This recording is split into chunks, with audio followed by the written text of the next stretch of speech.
आदाब, कश्मीर न्यूज के साथ मैं हूं मुनज़्ज़ा शाह। पीडीपी सदर महबूबा मुफ्ती और नेशनल कॉन्फ्रेंस के सदर डॉक्टर फारूक अब्दुल्ला ने आज एक मरतबा फिर स्टेज शेयर किया। वो दिल्ली के रामलीला मैदान में आम आदमी पार्टी की रैली में शामिल हुए। दिल्ली के वज़राला और आम आदमी पार्टी के सरबराह अरविंद केजरीवाल की गिरफ्तारी के खिलाफ रैली का इनेकाद किया गया था और इस रैली में इंडिया अलायंस के कई सरकर्दा लीडरान ने शिरकत की। महबूबा मुफ्ती ने कहा कि आज मुल्क मुश्किल हालात में है, ये कलयुग का अमृतकाल है। उन्होंने कहा कि आज मुंतखब लीडरों का मामला है। मुफ्ती ने कहा कि जम्मू कश्मीर लेबोरेटरी बन गया और मोदी हुकूमत ने हर साल 2 करोड़ नौकरियां नहीं बल्कि लाठियां दी। उन्होंने कहा कि वो केजरीवाल को नहीं, आईन को बचाने के लिए आए हुए हैं। डॉक्टर फारूक अब्दुल्ला ने कहा कि मौजूदा हुकूमत लोगों को मजहब के नाम पर लड़ा रही है। फारूक अब्दुल्ला ने कहा कि उन्हें खुशी है कि महबूबा मुफ्ती ने कहा कि वो इंडिया अलायंस का हिस्सा हैं। उन्होंने कहा कि वो मरते दम तक इसका हिस्सा बने रहेंगे।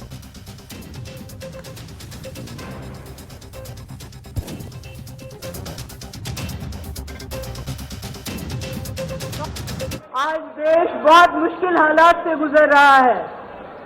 ऐसा हाल है, न कोई वकील, न कोई दलील, न कोई कार्रवाई और सीधे जेल। और शायद कलयुग का अमृतकाल इसी को कहते हैं कि आप बिना पूछे, बिना कोई कार्रवाई किए हुए लोगों में जेल में डालते हो। ये मैं उमर खालिद की बात नहीं कर रही हूँ जो पिछले 2 साल से जेल में है। मैं सिद्दीकी कपन की बात नहीं कर रही हूँ। मैं मोहम्मद जुबैर की बात नहीं कर रही हूँ। मैं आपके चुने हुए नुमाइंदों की बात कर रही हूँ जिनको आप लोग वोट डाल के एमएलए बनाते हैं, लोकसभा मेंबर बनाते हैं, चीफ मिनिस्टर बनाते हैं, मिनिस्टर बनाते हैं। कैसे उनपे करप्शन के चार्जेस लगा के बिना कोई वकालत के, बिना कोई कार्रवाई के जेल में डाला जाता है। हमारे लिए ये कोई अचंभे की बात नहीं है। हमने जम्मू कश्मीर में पिछले 5 साल से यही देखा है। हमारे हजारों की तादाद में नौजवान, मैं, फारूक साहब, उमर अब्दुल्ला साहब, पूर्व मुख्यमंत्री, तीनों को बंद कर दिया गया और देश को बताया गया कि हम देश हित में कर रहे हैं। जब आप संविधान का उल्लंघन करते हैं, जब आप कानून का उल्लंघन करते हैं, वो देशभक्ति नहीं, देशद्रोही होता है। जो संविधान का उल्लंघन करेगा वो देशद्रोही है। आज हमारा मकसद क्या है? आज हमारा मकसद सिर्फ एक है कि हम सब आईन को बचाएं, कॉन्स्टिट्यूशन को बचाएं। आज कॉन्स्टिट्यूशन पे हमला है। आप देखें, चीफ जस्टिस ऑफ इंडिया को भी धमकियां दी जा रही हैं। ये हाल है हमारा। ये बात सुनिए, इंसान को इंसान से लड़ाया जा रहा है। मुसलमान अलग, हिंदू अलग, सिख अलग, ईसाई अलग। इस लड़ाई के खिलाफ हमने आवाज उठानी है। इस लड़ाई के खिलाफ आपने वोट देना है। और तभी वो सब नेता जो आज बंद कर दिए गए हैं, केजरीवाल जी और सोरेन जी और दूसरे संजय, इन सब में निकलेंगे जब आप इस आईन को पकड़ेंगे और जब इलेक्शन का टाइम आएगा, आपको वोट देना होगा। आप उस बटन को दबाइएगा जो इस हुकूमत को हराएगा और आपकी हुकूमत लाएगा। इकट्ठे होके, वो हिंदू हो, मुसलमान हो, सिख हो, ईसाई हो, तमिलनाडु से, आसाम से हो, बंगाल से हो, कहीं से भी हो, हमें सब इकट्ठे चलना है। मुझे बहुत खुशी हुई जब महबूबा जी यहाँ तशरीफ लाई और उन्हें साथ कहा, इंडिया गठबंधन को हमने मजबूत करना है। उसमें हम सब आपके साथ हैं, रहेंगे जब तक जिंदगी है और दम है। हम लोग इस गठबंधन को छोड़ने वाले नहीं हैं। महबूबा मुफ्ती के बयान पर रद्द-ए-अमल जाहिर करते हुए बीजेपी के सीनियर लीडर प्रिया सेठी ने कहा कि ये कलयुग का अमृतकाल के बजाय राम राज्य है और महबूबा को वज़ीर-ए-आला के तौर पर अपने दौर को नहीं भूलना चाहिए जब वो दहशतगर्दों के जिनाजों में शिरकत करती थी और समाज दुश्मन अनासर की खुलकर हिमायत करती थी। सेठी ने कहा कि रामलीला मैदान में जमा होने वाले इंडी ब्लॉक के इत्तेहादी बदनवान लीडरों का मजमुआ है। लोग जो हैं आज खुली सांस में अपना आराम कर रहे हैं और खासकर लोग जी रहे हैं। ये राम राज्य है जो माननीय प्रधानमंत्री श्री नरेंद्र मोदी जी के शासन में हुआ है। ये वो राज्य है जहां हमारी सिक्योरिटी फोर्सेस को पूरा खुल्लम खुल्ला कहीं ना कहीं आतंकवाद को क्रब करने के लिए खुली छूट दे दी गई है। ये वो लोग हैं जो हमारी इसी धरती पर, जम्मू कश्मीर की धरती पर, हमारे बॉर्डर सिक्योर नहीं होते थे। आप आज जाके उन लोगों से पूछिए जो बॉर्डर पे रहते हैं कि उनको कितनी शांति मिलती है। ये राम राज्य है। ये महबूबा मुफ्ती जी अपना वो काल भूल गई जब वो आतंकवाद जब मारा जाता था और उसके जनाजे पर जो है ये आंसू बहाती थी। आज यहाँ का बच्चा बच्चा उस आतंकवाद की गिरफ्त से बाहर आया है और कहीं ना कहीं जो विकसित भारत के संकल्प के साथ माननीय प्रधानमंत्री जी का जो संकल्प है उसके साथ अपना शाना बशाना खड़ा है। ये सब ठगों की एक सम्मेलन कहते हैं ना, ठगों का जो है, जिसने कभी ना कभी लोगों को ठगा, जिन्होंने ज़मीनें घेरी, जिन्होंने उसके ऊपर अपने आशियाने बनाए। आज वो ज़माना गया कि आप और लोगों का जो पैसा था लोगों के हितों में न लगाकर तो अपने हित में लगाते थे, परिवारवाद की राजनीति करते थे। आप स्टेज पे देखेंगे जितने लोग थे सब ने एक डायनेस्टिक पॉलिटिक्स को सेवा भाव से नहीं देखा। पीडीपी और एनसी समेत इंडी अलायंस इत्तेहादियों पर अरविंद केजरीवाल के साथ इजहार यकजहती और हिमायत करने पर तनकीद की। विबोध गुप्ता ने कहा कि अरविंद केजरीवाल समेत आपके लीडर बदनवानी में मुलविस है और वजीर आजम पहले ही वाजे कर चुके हैं कि किसी भी बदनवान लीडर को नहीं बख्शा जाएगा।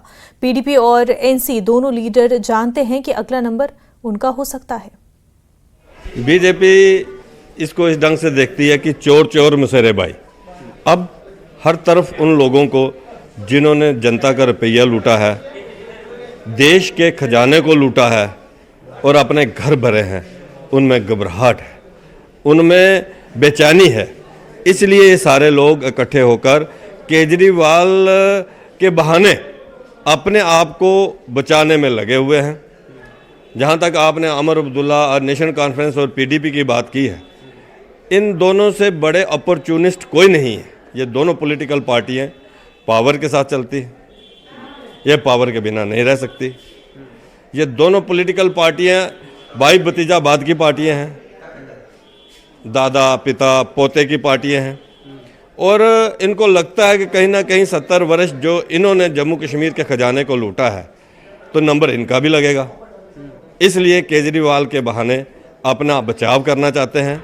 लेकिन मैं इतना ज़रूर कहना चाहूँगा, माननीय प्रधानमंत्री नरेंद्र भाई मोदी जी का सबका साथ, सबका विकास और सबका विश्वास का जो संकल्प है, 10 वर्षों में 25 करोड़ से ज़्यादा लोगों को गरीबी वो जी। इसके साथ उनका ये भी कहना है कि बीजेपी ने डेमोक्रेसी का गला घोटा है, ये उनका इल्ज़ाम है बीजेपी पे। आप मुझे ये बताएं, मैं उन लोगों से आपके माध्यम से ये पूछना चाहता हूँ, आज कितने लोग आप पार्टी के जो हैं वो अरेस्ट हैं? कितनी बार लोअर कोर्ट, हाई कोर्ट और सुप्रीम कोर्ट ने इनकी बेल्स जो है वो रिजेक्ट की हैं? अगर जो इनके खिलाफ केसेस आए हैं, इनके खिलाफ जो एविडेंस आई है, अगर वो एविडेंस ना हो तो कोर्ट से बेल तो मिलती ना इनको। ये कैसे? अपनी पार्टी के सीनियर लीडर गुलाम हसन मीर ने कहा कि जम्मू कश्मीर में नेशनल कॉन्फ्रेंस और पीडीपी के इश्यूज अलग हैं और ये लोग दिल्ली में ताकत हासिल करने के लिए गए हैं। मीर ने कहा कि इन पार्टियों का कोई सियासी नजरिया नहीं है। कॉन्फ्रेंस की लीडरशिप और पीडीपी की लीडरशिप इंडियन अलायंस का ही हिस्सा रहे हैं, तो मैं इसको दूसरे एंगल से देखता हूँ। इन दोनों पार्टियों की हमेशा ये कोशिश रही है जम्मू कश्मीर को नेशनल पॉलिटिक्स से हमेशा यह अलहदा रखा करते थे। इनकी उसमें शमूलियत एक बात की निशानदेही कर रही है कि हमारा जो फ्यूचर है जम्मू कश्मीर का वो सारे मुल्क के साथ है। तो अब ये अगर मुल्क की सियासत के साथ जुट जाते हैं, उसको मैं अच्छी नज़र से देखता हूँ। अब इसमें यह सवाल है, यहाँ तो ये एक दूसरे के साथ लड़ते झगड़ते हैं, इश्यूज एक दूसरे के खिलाफ हैं। वहाँ चूंकि इनको अपनी टांगों पे कोई भरोसा नहीं, वहां एक ही जगह पर झुकने के लिए जाते हैं, मिलने के लिए जाते हैं, एक ही जगह से ताकत हासिल करने की कोशिशें करते हैं। तो इनमें जो न वो सियासी नजरिया है, न कोई सियासी सोच है, न कोई अप्रोच है। वट एवर द रीजन, मैंने यही कहा है कि दोनों पार्टियों का हमेशा से ये था, जम्मू कश्मीर को मुल्की सियासत से ये अलहदा हटके कहते थे। जम्मू कश्मीर को अक्सर अगर आप देखेंगे, कल भी नेशनल कॉन्फ्रेंस के बयान देखेंगे कि ये दिल्ली से हमला हो रहा है एनसी पर, यानी इनकी कोशिश है कश्मीर जो है, जम्मू कश्मीर के लोग जो हैं वो वहां से डिफरेंट है। आज अगर यहां चाहे अपोजिशन में हो, कहीं पे हो, मेन स्ट्रीम पॉलिटिक्स में जाते हैं, मुझे लगता है ये अच्छी सोच। कांग्रेस लीडर और जम्मू रियासी के पार्टी के उम्मीदवार रमन भल्ला ने अपने हल्के इंतखाब में अपनी इंतखाबी मुहिम तेज कर दी। उन्होंने कई मीटिंगों में शिरकत की और आवाम से वोट मांगे। जम्मू के इलाके पलूरा में एक इंतखाबी रैली का इनेकाद किया गया। बड़ी तादाद में कांग्रेस के कारकुनान ने रैली में शिरकत की। कांग्रेस के कई सीनियर पार्टी लीडरों ने भी इस रैली में शिरकत की। भल्ला ने मोदी की क़यादत वाली हुकूमत को निशाना बनाते हुए इल्जाम लगाया कि मरकजी हुकूमत और उनके नुमाइंदों ने जम्मू के लोगों के लिए कुछ नहीं किया। उन्होंने कहा कि इस वक्त अवाम बहुत ज्यादा तकलीफ उठा रहे हैं। उन्होंने साथ ही कहा कि आने वाले इंतखाबात में लोग तब्दीली के लिए वोट डालेंगे। कौन से मुद्दे आप लेकर लोगों के पास जा रहे हैं ताकि आपको लगता है कि उन मुद्दों को लोगों के सामने पेश करके ही आप वोट लें? मुद्दे तो लोग ऑलरेडी मेंटली प्रिपेयर हैं। 2014 के बाद तो वो तैयार है। उन्होंने इनका समय देखा कि जो बातें करते थे कि हम आतंकवाद की कमर तोड़ेंगे, रजौरी पूंछ उसके सामने तैयार है, डांगरी का कांड उनके सामने, लोगों के सामने है, सिलेक्टिव किलिंग है, टारगेटिंग किलिंग है, विपक्ष की सारी सुरक्षा उन लोगों ने विड्रा कर दी और अपने लोग जो चाहते हैं उनको डबल स्क्वाड पूरी मोबाइल सिक्योरिटी दे दी। तो ये लोग देखते हैं उसका बदलाव लेंगे। नौजवान जो कैजुअल लेबर था वो 10 साल इनका इंतजार करता रहा। हम लोगों ने अपने टाइम में सब कमेटी बनाई थी, इनको इंप्लीमेंट करते हुए 10 साल लग गए और कब तक करेंगे? कई लोगों की जाने चलेगी और उनकी ओवरेज भी यहाँ पे हो गए और कोई रिक्रूटमेंट यहाँ पे ये लोग नहीं कर पाए। और मैं समझता हूँ कि रिक्रूटमेंट स्कैम जो इन्होंने दिए हैं और जम्मू मंदिरों को शहर को शराब की दुकानों में तब्दील करके यहाँ पे रख दिया। स्मार्ट मीटर ने लोगों का खून चूस लिया। जो खून के आंसू इन लोगों ने रुलाए हैं वो लोग खुद अपने चीज का इम्तिहान करते हुए, उस सबको ध्यान में रखते हुए, संज्ञान लेते हुए इसके खिलाफ वोट देंगे। जन विरोधी नीतियां भाजपा ने अपनाई है। भाजपा ने काम कौन सा किया? जो लोग दरबार वो बंद कर दिया, इकोनॉमिकली जम्मू के लोगों को खत्म कर दिया, जम्मू को बिल्कुल निचोड़ के रखा और राजनीति रोटियां इन लोगों ने सेकी हैं। कहां पे लोगों ने मैंडेट दिया था कि आप यूटी में तब्दील कर लो? जो स्टेट की मांग करते थे, इन्होंने रजौरी पुंछ को भी अनंतनाग के साथ जोड़ दिया। डिलिमिटेशन इनका मेंबर था, क्यों नहीं बोला? जम्मू पूरे जिले में एक सीट भी बढ़ा पाए, रिफ्यूजियों को सीट में बढ़ोतरी नहीं कर पाए, माइनॉरिटीज के साथ न्याय नहीं इन लोगों ने किया और को सीटें नहीं उन लोगों को दे पाए। हर जगह पे चाहे वो रिलीफ रिहेबिलिटेशन पैकेज था, कश्मीरी पंडितों का क्या रिटर्न था? 10 साल तो ये गुहार लगाते थे, वोटों के जरिए राजनीति रोटी सेकते थे। ग्राउंड में क्या है?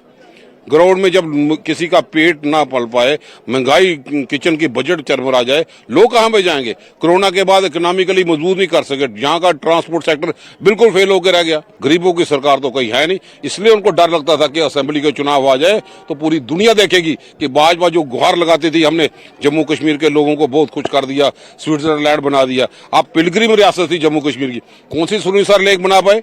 कौन सी मानसर लेक बना पाए? लोगों की आस्था उनके साथ जुड़ी थी। आप आर्टिफिशियल लेक भी नहीं करवाते तो जम्मू का टूरिस्ट कहां पे जाएगा? जम्मू में कौन से यहाँ पे आके बैठे हुए?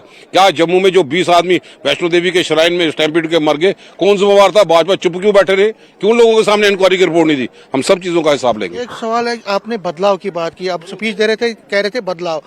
जुगल जी कह रहे हैं कि मुझे वोट नहीं देना है ये मोदी जी को, तो आपका मुकाबला तो मोदी जी के साथ है, आप मोदी जी को हरा पाओगे? मैंने पिछली इलेक्शन में असेंबली में भी मोदी को हरा दिया, चाहे वो जीता, लेकिन उसको एनसी का सहारा लेना पड़ा। मोदी साहब मेरा मुकाबला नहीं कर सके। मैं भी देवी देवताओं के इशारे पे चलता हूँ, मैं अपना कुछ नहीं है, लेकिन उसको एनसी का सहारा लेना पड़ा। 20,000 वोट उसको लेने पड़े तब वो कद आगे बढ़ा पाए। लेकिन आज लोग समझ चुके हैं उनसे गलती होगी, अब दोबारा नहीं करेंगे। भीड़ तो आ रही है, क्या ये वोट में कन्वर्ट होंगे? क्यों नहीं होगी? अब लोग थोड़ी लड़ेंगे लोगों के सामने ये 150 किलो का आदमियों पे। खबरों का सिलसिला आगे भी जारी रहेगा, लेकिन उससे पहले एक छोटा सा ब्रेक। हेडलाइंस प्रेजेंटेड बाय विश्व स्तरीय स्वास्थ्य सेवाओं और सही देखभाल के लिए आज ही आएं SPS हॉस्पिटल लुधियाना।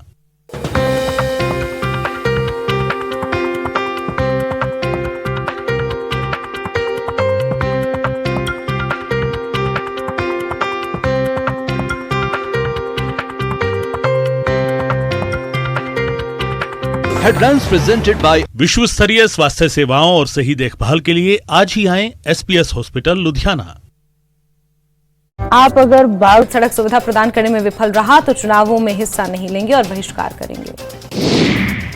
त्राल के सेर जागीर इलाके में आंतरिक सड़क को लेकर स्थानीय लोगों ने किया मौन विरोध प्रदर्शन। लोगों ने कहा कि हर गांव में आंतरिक सड़कों का निर्माण किया गया, लेकिन सेर जागीर सड़क की उपेक्षा हुई। कंजार के बंगम में रात के समय चोरों ने निसार अहमद डार के घर लाखों रुपए की चोरी कर ली, मवेशी चुरा लिए, जिसमें कई भेड़, गाय, बैल शामिल हैं। पीड़ित ने पुलिस से चोरों को पकड़ने की अपील की है। बांडीपोरा के खमीना पहराबाद गांव में आग लगने से एक आवासीय घर जलकर राख हो गया। स्थानीय लोगों, पुलिस और दमकल की गाड़ियों की मदद से आग पर काबू पाया गया। अमेरिका के मैरीलैंड में ब्रिज ढहने की घटना से लोगों की यादें हुई ताजा। इससे पहले फ्रांसिस स्कॉट में पुल ढहने से कई लोगों की गई थी जान।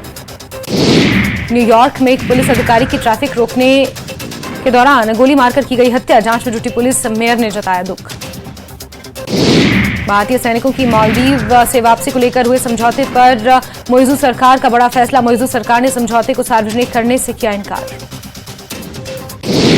साउथ अफ्रीका में एक बस पुल से नीचे गिरी। इस हादसे में कम से कम 45 लोगों की मौत हुई। ईस्टर उत्सव के लिए जा रहे थे सभी। बस बोत्सवाना से मोरिया जा रही थी। हादसे में एक व्यक्ति घायल हुआ।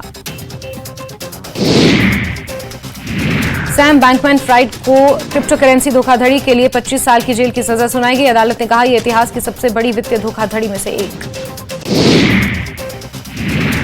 फ्राइड पर आरोप है कि उन्होंने अपनी कंपनी FTX के माध्यम से क्रिप्टो करेंसी एक्सचेंज के ग्राहकों से $8 बिलियन की चोरी की।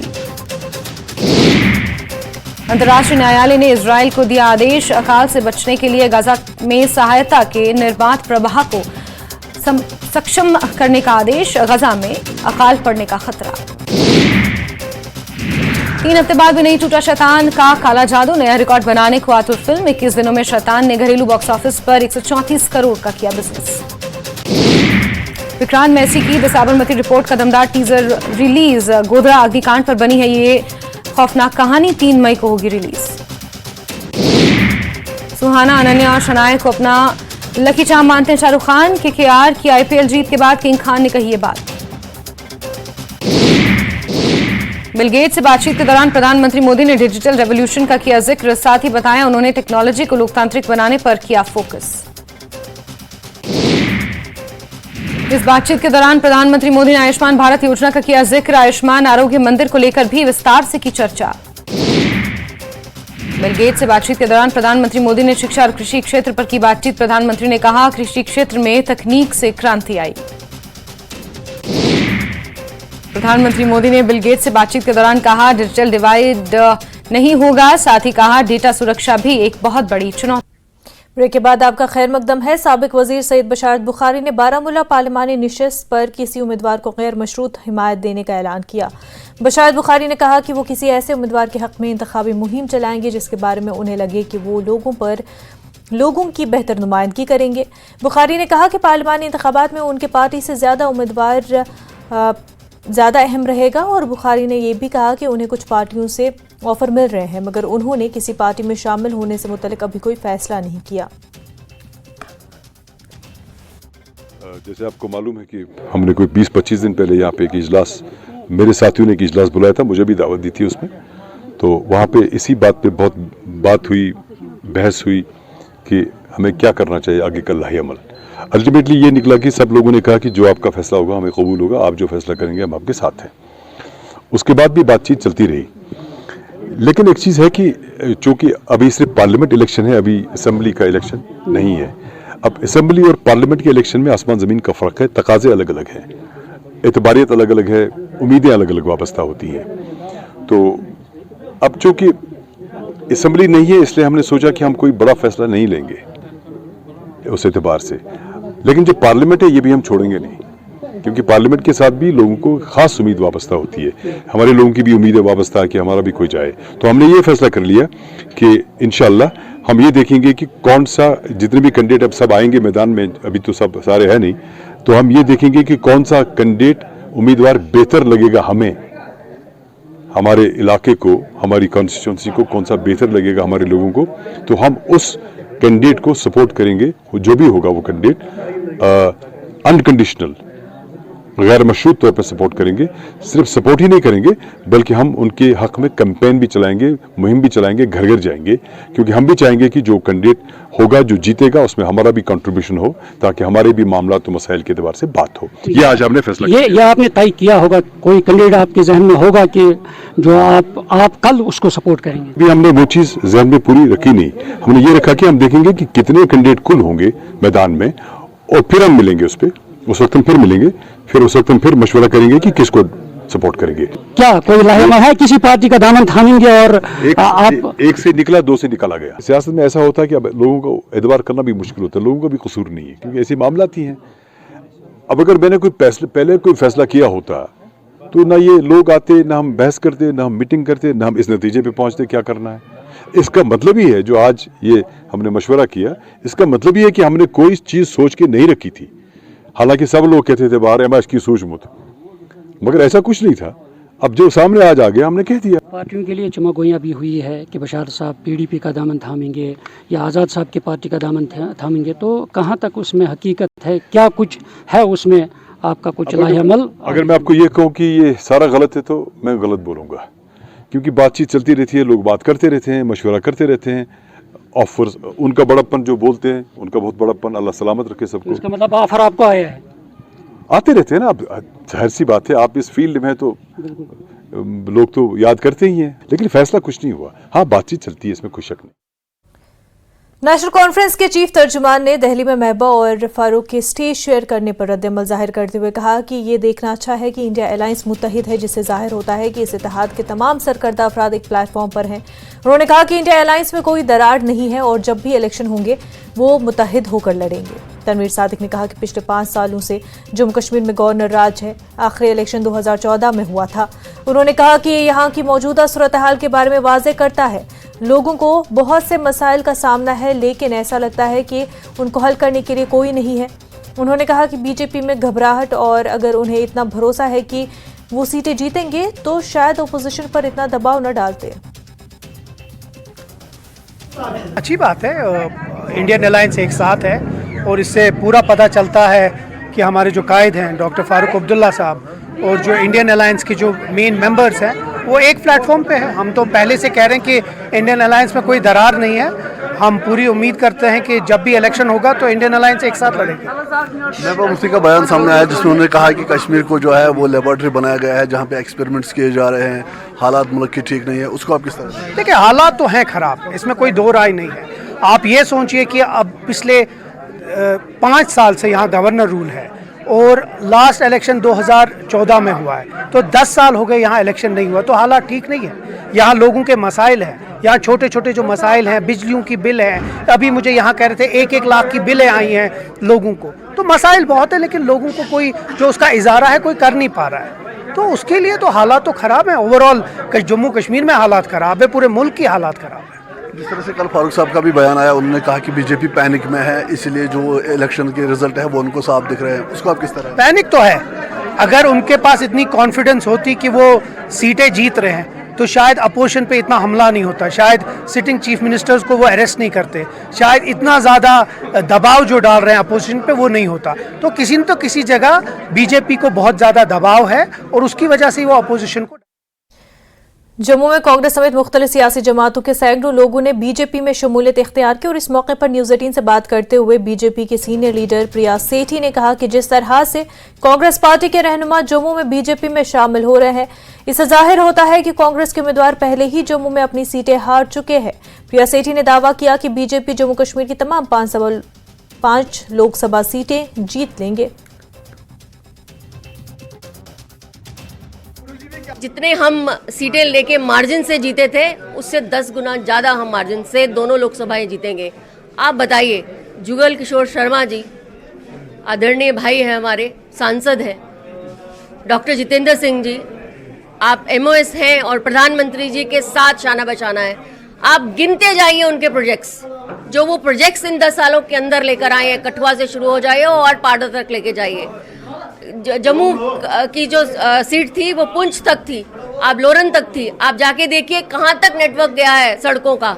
आप ये देखिए कि वहाँ पर इन दोनों के आने से कितना बदलाव हुआ है जम्मू कश्मीर के अंदर, और खासकर ये दोनों ही ऐसे नेता हैं हमारे, ऐसे हमारे शाइनिंग स्टार्स हैं जिनके ऊपर एक भी करप्शन का दाग नहीं है।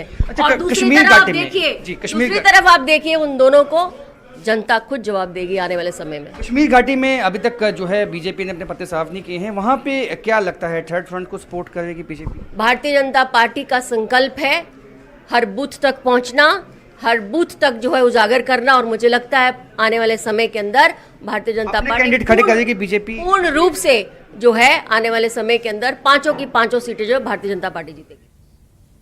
डेमोक्रेटिक प्रोग्रेसिव आजाद पार्टी के उम्मीदवार जीएम सरूरी की जीत को यकीनी बनाने के लिए खड़ी बानिहाल में पार्टी का एक इजलास मुनक्किद हुआ और इसकी सदारत पार्टी के चीफ तर्जुमान सलमान निजामी ने की। निजामी ने कहा कि गुलाम नबी आजाद 16 मार्च को बानिहाल का दौरा करेंगे। निजामी ने कारकुनों पर जोर दिया कि वो तमाम इलाकों में सरूरी की हिमायत को मुतहरिक करें। उन्होंने कहा कि आजाद वाहिद मुतबादिल हैं क्योंकि वो साफ सुथरे और ईमानदार लीडर है जो लोगों की बेहतरी के लिए काम करेंगे। जिला मजिस्ट्रेट पुंछ की तरफ से तमाम लाइसेंस याफ्ता बंदूक होल्डरों को अपने हथियार करीबी थानों में जमा करवाने का हुक्म दिया गया है। लोकसभा इंतखाबात को पुरअमन तरीके से अंजाम देने के लिए एक पुलिस ऐलानात कर रही है और लोगों की बड़ी तादाद अपने लाइसेंस याफ्ता हथियार, डबल बैरल, सिंगल बैरल बंदूक, पिस्तौल और रिवॉल्वर भी जमा कराने के लिए थानों में पहुंच गए हैं। लोगों की भारी भीड़ की वजह से पुलिस स्टेशनों में काफ़ी हंगामा आराई हुई है। हुक्मनामे के मुताबिक आज हथियार जमा करवाने की आखिरी तारीख थी। हुक्मनामे के मुताबिक हथियार जमा न कराने वालों के खिलाफ सख्त कानूनी कार्रवाई अमल में लाई जाएगी। दूसरी जानिब इंतजामिया ने अवाम से अपील की है कि वो अपने असलहा थानों में जमा कराएं और इंतजामिया के साथ ताउन करके पुरअमन इंतखाबात के इनेकाद में अपना अहम किरदार अदा करें।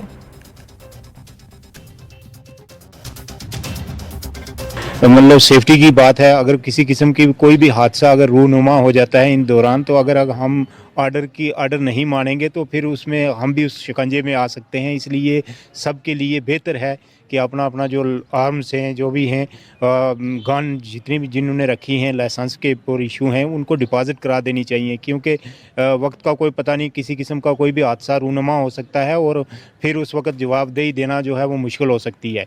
इसलिए सभी लोगों से भी मैं भी अपील करता हूँ कि आपने अगर अभी तक नहीं करवाए हैं लाइसेंस, अपने आर्म्स नहीं जमा करवाए हैं, तो आज तक का उन्होंने डेट दी है, शाम 6 बजे तक आज का हुक्म है।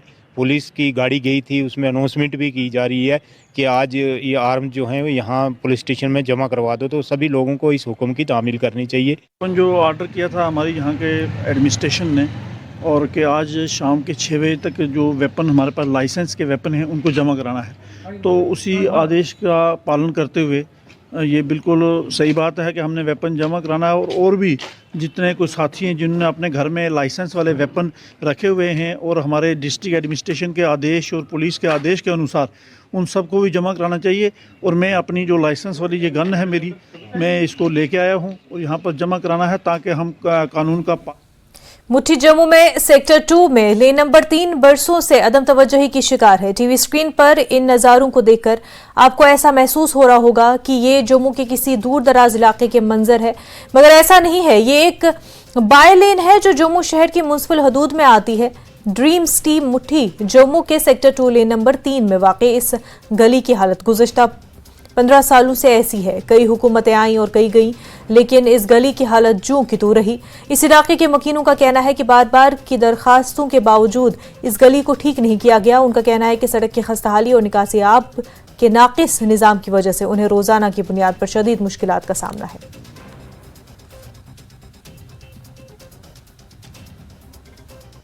सड़कें बनी, यहाँ हर एक सड़क बन गई, हर एक सड़क कंप्लीट, चाहे टाइलें लग गई, चाहे लुक पड़ गई था।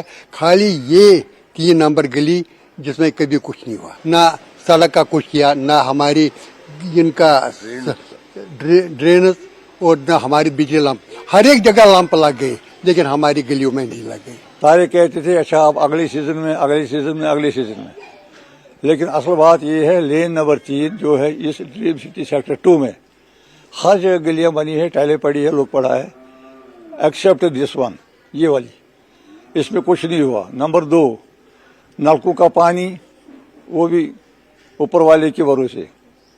हाँ, हम ये नहीं कहेंगे कि पानी नहीं आता है, पानी आता है, लेकिन पहले जब से नलके लगे हैं जिस वक्त उस वक्त जो पॉपुलेशन थी आज 10 गुना बढ़ गई है। और हमारे आसपास सभी सड़कें 2-2 बार बन गई हैं।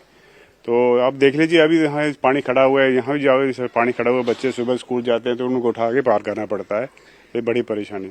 और नाली को हाल देखिए भरी हुई आए तक कोई स्वीपर कोई आता नहीं इधर, 10 बार बुलाना पड़ता है, एक बार आएगा वो फिर गंद ऊपर से निकाल तो आता है तो बड़ा उल्टा निकाल के बाहर फेंक देता है, तो वो भी पड़ा रहता है हफ्ता उठाता कोई है नहीं। ये लग रहा है कि ये गली हमारी सेक्टर 2 में सियासत का शिकार हो गई।